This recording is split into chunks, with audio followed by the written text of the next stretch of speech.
Welcome to Studio One on this beautiful Thursday, April the 16th, as a long Easter weekend is just ahead of us. I'm Tom Buehring, and joining us today will be the colorful head basketball coach for the Louisiana State University Tigers, Dale Brown. We'll also talk with Dennis Dipple, one of 14 Midwestern farm men soon to be found in the highly publicized Dakota calendar. In our Open Doors segment, we'll look at Canada's biggest name in children's entertainment, Fred Penner. But first to the news desk with Lynn Shocker and Courtney Bateman. Courtney? Thank you, Tom. State lawmakers hope to go home tomorrow. House Senate conference committees are working today to try to iron out final disagreements over cuts in the 1987-89 state budget. The Senate voted yesterday to send Governor George Sinner a bill that raises sales, gasoline, and cigarette taxes on July 1st. The increase in taxes would put North Dakota near the top of some national tax categories. By the way, this is day 71 of this legislative session. U.S. economic news over the past few months has been confusing, to say the least. While Wall Street booms, the dollar seems to bust. Its value has dropped sharply against the Japanese yen. In the past few days, though, the stock market has dropped nearly 120 points, but showed some rebound yesterday, and even the dollar rose slightly against the yen. All of this has some economists predicting another round of inflation, or even a recession. That would drive interest rates back up from the relatively low levels we've been enjoying. In Grand Forks, auto loan rates are hovering between 10 and 13%, and mortgage rates bounce between 8.5% and 10%. First National Bank spokesperson Sue Kraft says she doesn't think interest rates will move much from there. She says the market has been steady for about 5 months. But she says if you've been thinking about making a large loan purchase, this is probably a good time to do it. And finally, some good news. Americans are continuing to drink less and less alcohol in the 1980s, and as a result, roads and highways are getting safer. Health and Human Services Secretary Otis Bowen says alcohol consumption dropped from almost 3 gallons per person in 1981 to a little over 2.5 in 1984. The number of fatally injured drivers who were legally intoxicated fell from 50% to 43% between 1980 and 1984. Tom? Thank you, Courtney. Any plans for Easter? Just work on a career. Ambitious guy.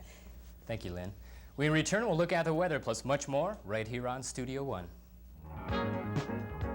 Studio One is sponsored by JCPenney, located in Columbia Mall. Smarter than ever, JCPenney.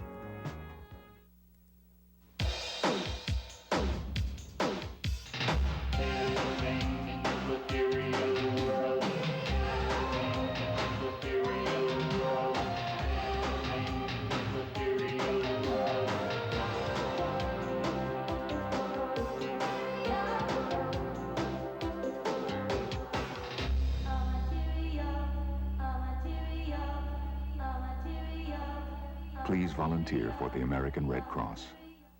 All this week on the Golden Years of Television. Place the Face, starring Bill Cullen. Can you place the face this busy artist is sketching? She's the Mona Lisa of the gas company. There it is. Well, look at there.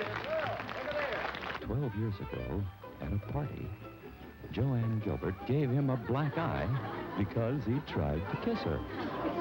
The next day, she kissed him. On the Golden Years of Television, all this week on NCTV. Welcome back. It's 4 minutes past the hour. Still up ahead on this edition of Studio One, we'll talk to head basketball coach Dale Brown of the LSU Tigers. Also one of the Dakota calendar's hunks of the month, Dennis Dipple. And on our Open Doors segment, children's entertainer Fred Penner. Hey, we had so much fun giving away NCTV t-shirts last week. We want to do it all over again. Call us now at 777-2735. And we'll give you this NCTV t-shirt. Again, that's 777-2735, and we'll take the first and the 11th callers. Now, unfortunately, for meteorologist Pam Coonan, it's all work and no play. Here's Pam with the weather. Thank you. At 4 o'clock in Grand Forks today, the temperature was 64 degrees. Our relative humidity was 40%, and the wind was northwesterly at 15 to 25 miles per hour. Yesterday's national extremes ranged from 103 degrees at Yuma, Arizona to 17 degrees in Gunnison, Colorado. This morning at 7 a.m., a low-pressure system was over North Carolina with a trough of low pressure extending northward through Michigan and into southern Ontario. The system has brought some light rain to New York, Pennsylvania, Ohio, and the Virginias. The east central part of the nation had a lot of widespread fog this morning due to some overnight cooling.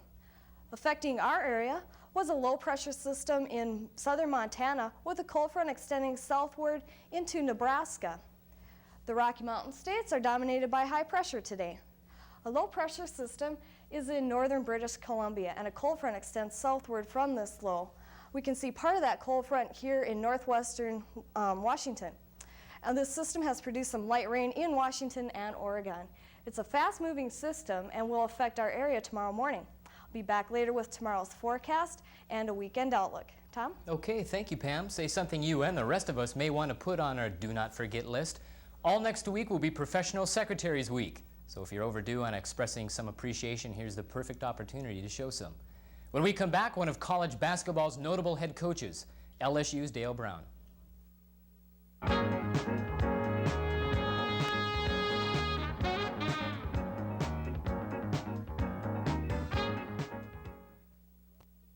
Hello, and welcome to our special guest, McGruff the Crime Dog. Thanks, Dick. Now, do I understand that neighborhood watch programs have reduced crime in some areas as much as 50%? That's right, but there's more to be done. Start a volunteer escort service for older folks. Aha, good news for the old folks at home, eh? What about the young folks? Start McGruff houses. Which are? Houses kids can duck into in case of trouble. For more information, write to this address and help take a bite out of crime. A college man. I got me a college man.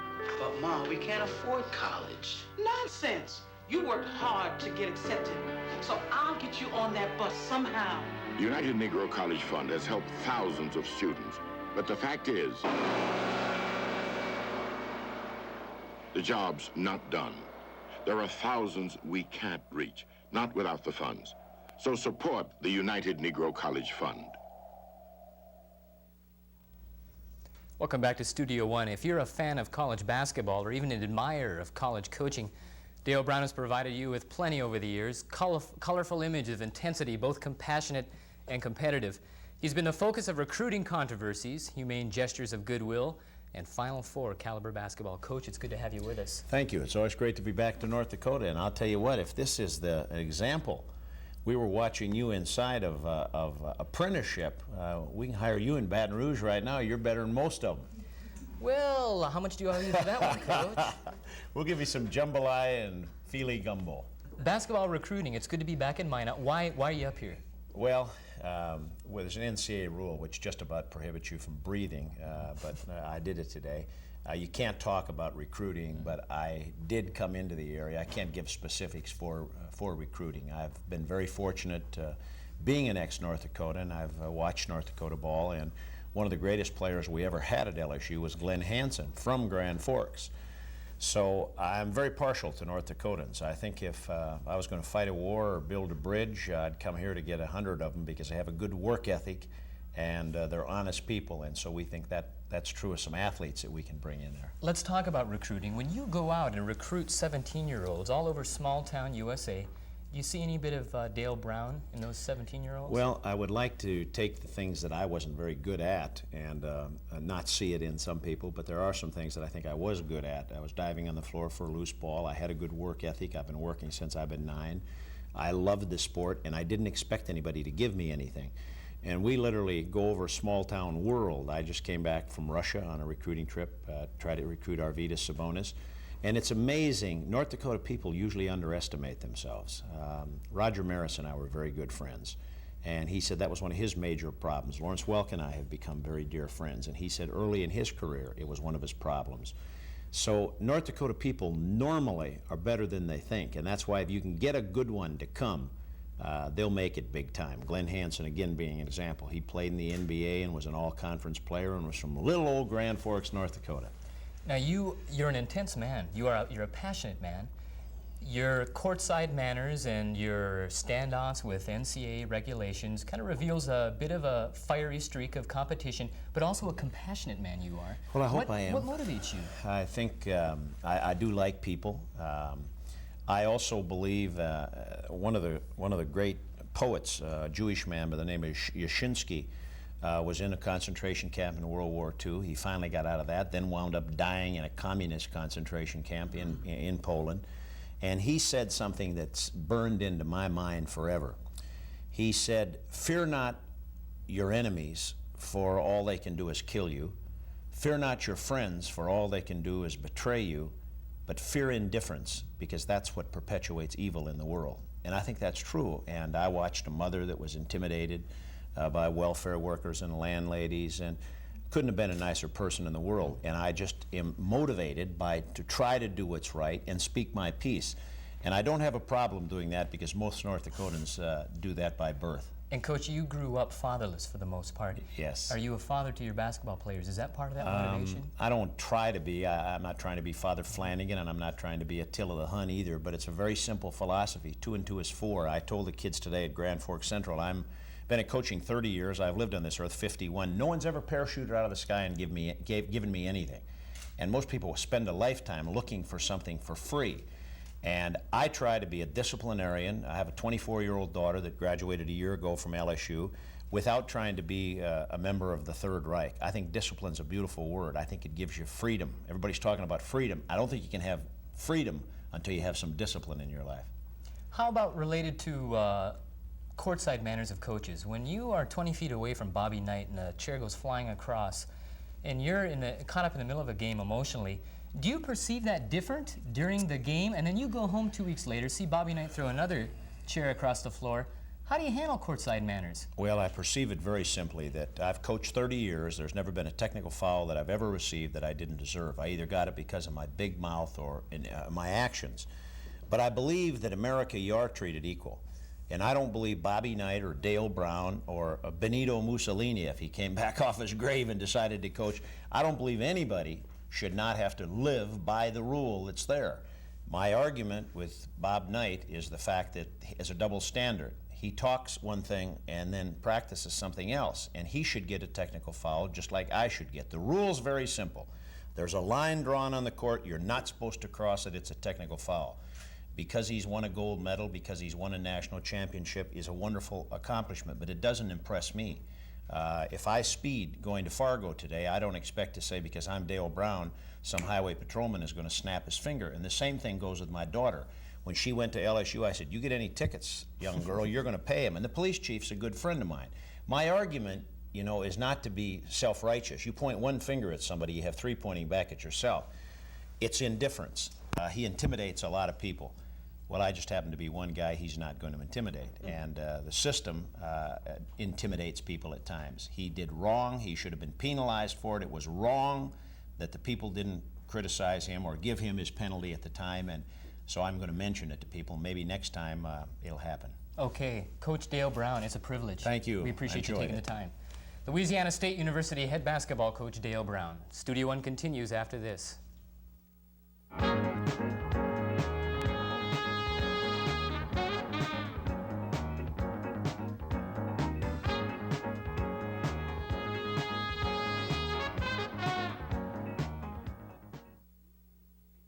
All this week on New Grooves, you too.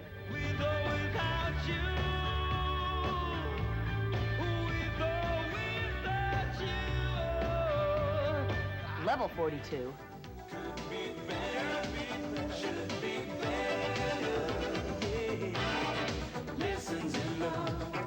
And Billy Idol. On New Grooves with Meg Griffin, all this week on NCTV. Welcome back to Studio One. It's 14 minutes past the hour. Our Open Doors segment features multi-talented Fred Penner, considered to be among the top 3 Canadian television personalities. Popular children's entertainer hosts his own show, Fred Penner's Place, seen weekdays at 10 a.m. on CBC. His tools of music, storytelling, and imagination have not only captured the hearts of kids, but many of those that are kids at heart.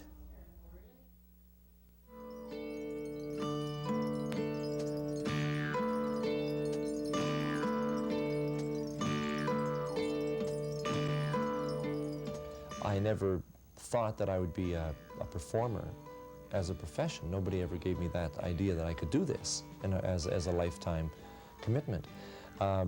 Musically, I remember being drawn towards any type of musical sound as far back as grade 4.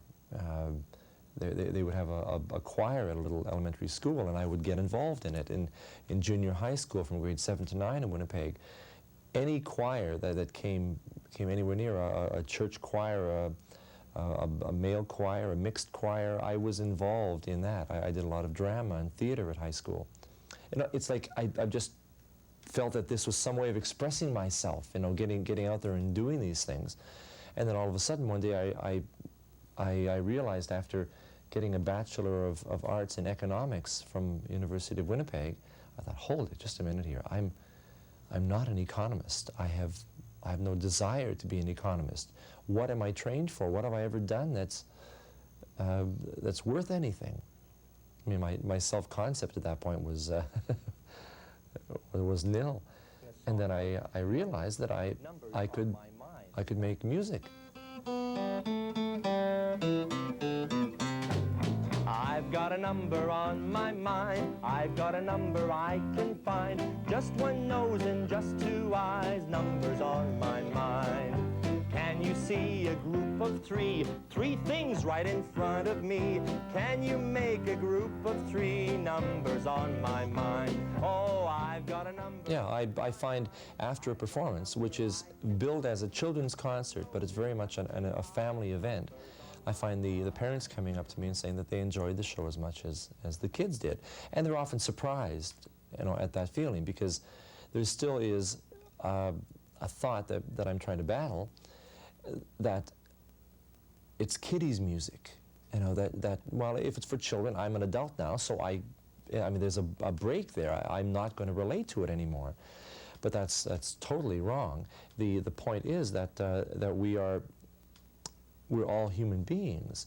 The music that I do isn't row, row, row your boat. It's not kiddies' music. It's not children's music. It's songs that I remember from my childhood. It's songs that the parents remember from their background. And what we are doing is putting this out so that the children also have that connection, that when they grow up, they'll say, well, what did you sing when you were growing up? Oh yeah, well, we used to sing this one with Fred Penner, The Cat Came Back.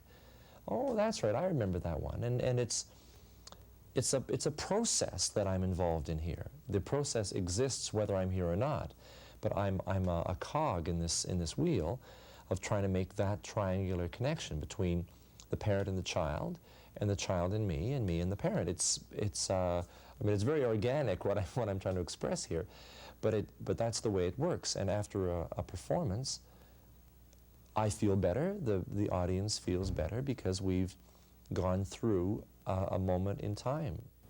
How does one compete with a society so saturated with the senses in terms of animation and puppetry? How can you compete with that? Well, the bottom line is we're people. I think as we look around the world at the amount of high tech that's happening, which I'm involved in very much with, I mean, through computer systems and the creation of audio derivatives, I mean, records and tapes and CDs, I mean, all that stuff is, it's over in one category. It's the high-tech world over there. There's language that goes with it, you know, being computer literate, which they're teaching children, you know, binomial theorem in grade 1 and grade 2. I mean, children know what this is. They're acquainted with that world. But the base is that there's a human being inside. And humans will always be the same. We deal with emotions, we have pain, we have feelings, we have needs that need to be concerned from parents. We have to love, we have to care for each other. And that doesn't alter, no matter where you are or who you are. You still have to feel that kind of vitality of humanism. Now, this relationship must be mutual. Not only are you teaching kids, but you've got to be learning some things. I've learned more from children than any other human being. What kind of things? The openness and honesty. I mean, those are, I've used those words before. In a concert, a child gives you what he feels. You can guide that. You can play with it a bit, but it's a very basic human feeling that comes back. You know, getting a little more serious here. There's a number of organizations that work with terminally ill children, and I've had many contacts from kids who have a short time to live, and they have asked to see me. what is this? I mean, what do I learn about life from a situation like that? It is devastating. It keeps me absolutely humble. It puts me onto another scale completely. I don't ego trip on that. When there's a vulnerable, sensitive human being that is crying out like that, it only fortifies your own, your own spirit and your soul and your commitment and drive to continue. Fred Penner, a favorite of Canadian audiences both big and small. Now here's an event sure to draw an audience. Kenny Rogers will be performing in Fargo Monday evening, April 20th at 8 p.m. Along on the Kenny Rogers 10th anniversary tour will be Ronnie Millsap and T. Graham Brown. That will be at the NDSU Bison Sports Arena. Tickets are available at the NDSU ticket office if you're interested. When we come back, we'll talk with one of the Dakota Man calendar's hunks of the month, Dennis Dipple.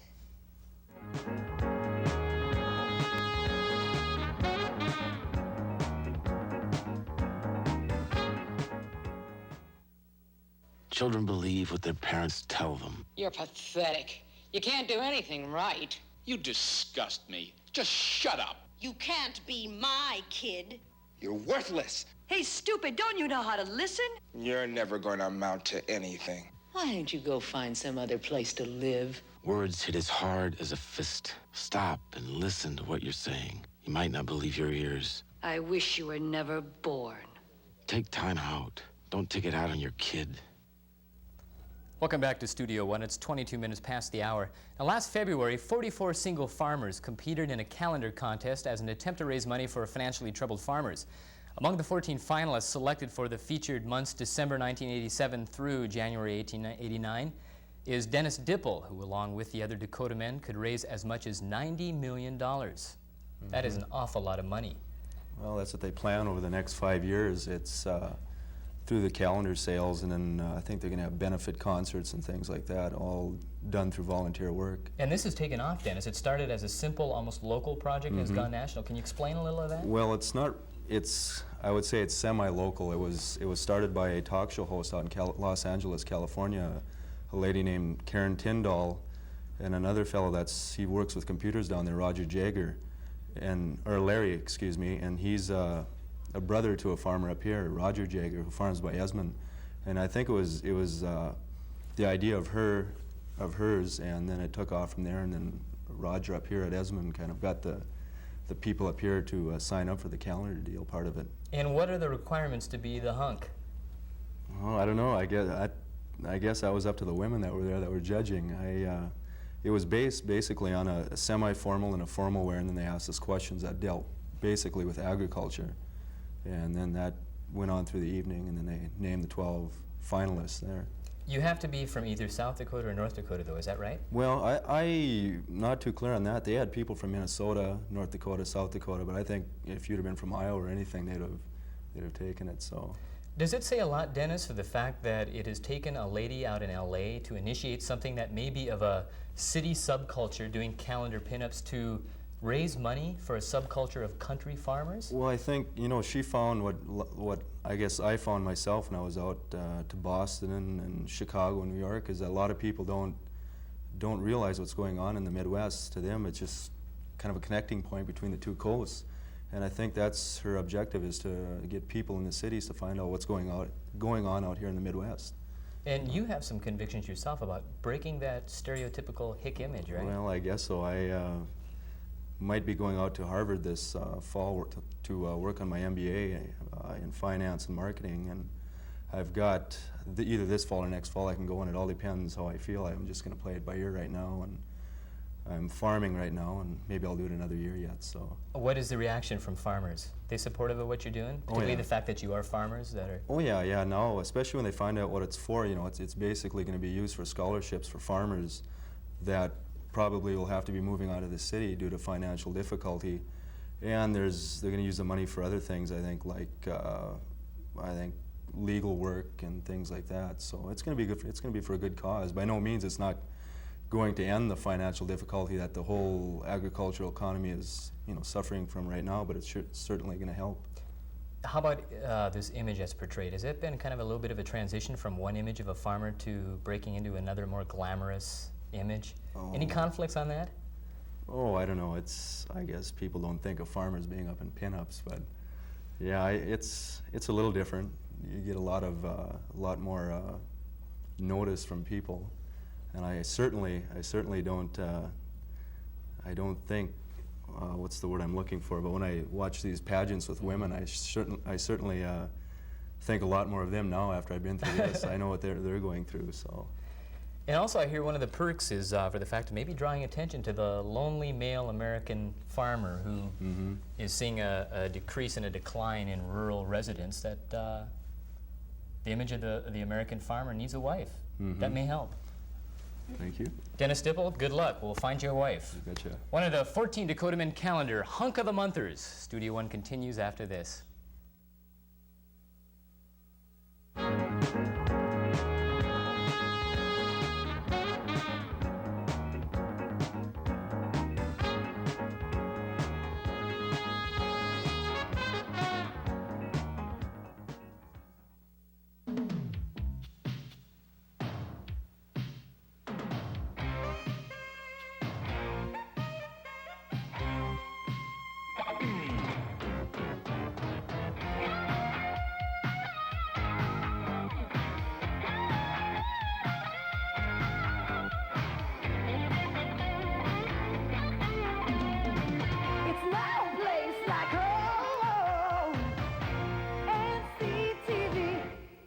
Welcome back to Studio One. New Music Ensemble will present The Last Words of Jesus tomorrow at 12 noon as part of a Good Friday community observance. That will be at the Wesley United Methodist Church. On behalf of all of us at Studio One, we'd like to extend to you a very, very happy Easter weekend. Pam Coonan will give us one last look at the weather. Pam? Tom, let's look at our forecast map. Tomorrow morning at 7 a.m., there will be a low-pressure system in northern Manitoba with a cold front extending southward through North Dakota and into southern Montana. This is a weak frontal system and won't bring any significant weather to our area. Temperatures associated with this system will be in the upper 30s. And tomorrow we can expect to have a clear sky and a temperature near 65 degrees.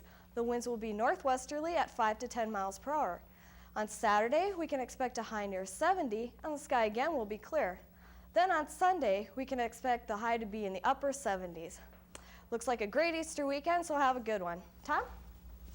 Okay, thank you, Pam. You have a good Easter. I will. Any you too. Easter plans? Yeah, I'm going to Rapid City, South Dakota. Rapid City, South Dakota. Sure. Okay. Hey, we've got a couple winners we want to mention for the T-shirts and the button. Joanne Dondino, and I hope I pronounced that right, Joanne is a winner, as well as Jody Christian, who happens to be the wife of our director today. Interesting stuff. We only not would like to hear from you by phone, but also by letter. If you'd be interested in writing us, we'd love to hear some of your comments about Studio One. At the close of this show will be an address on the Channel 3 message board. If you have any comments or suggestions for Studio One, we'd like to hear from you. We'd like to thank all of our guests. From all of us here, have a good weekend. Bye-bye.